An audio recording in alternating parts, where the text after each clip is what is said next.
Steve, good to see you. First and foremost, everyone okay, fit and firing from training? From the group I've eventually ended up with, yes, everyone's fitting well. No Shea Adams here. Can you just clarify for us the reason for his absence from the group? Injury.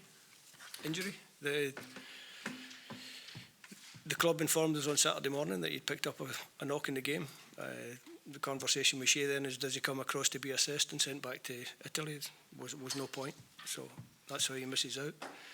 By the same token, the two boys from Celtic who played at the weekend come in on Sunday night, get assessed by our medics and sent home because it's easy because they're in Glasgow. So no big drama on that one.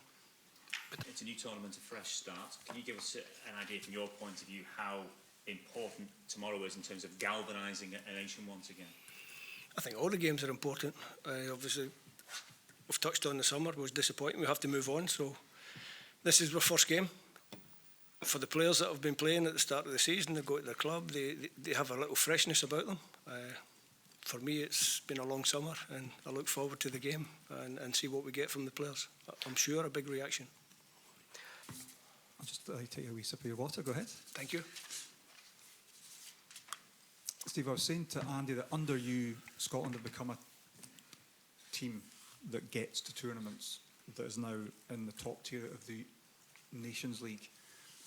As manager, how do you then get the squad to compete at that higher level to get you the kind of results and success that you want, given that the bar's been raised? Looking for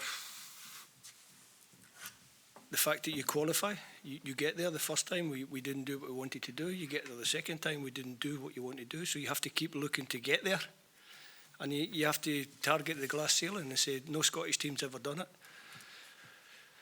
Probably a little bit more quality when we get to that level, when you're playing against opponents of the level that we played against in the summer.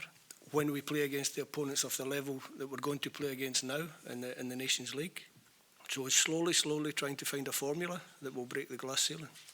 So breaking that glass ceiling, managers always like their teams to evolve and improve. Can we expect a different Scotland, a more attacking Scotland? What can we expect, albeit you're clearly playing very good teams, all of whom are ranked much higher than Scotland? How do you square that circle, if you like? Evolution. You used the word yourself. It's evolution, not revolution. Obviously, this time we have a significant number of injuries that has probably impacted my squad selection a little bit, which means that I've had to dip down into Scots under-21 squad probably too many times, if we're being honest, because the under-21s also have a couple of very important fixtures coming up. But that brings its own freshness. It's important, and I've mentioned it before, is that we respect the core group that have managed to qualify for back-to-back European tournaments. But then within that core group, you have to try and add a little bit more, and hopefully we can add something that makes us better. It's not going to happen overnight.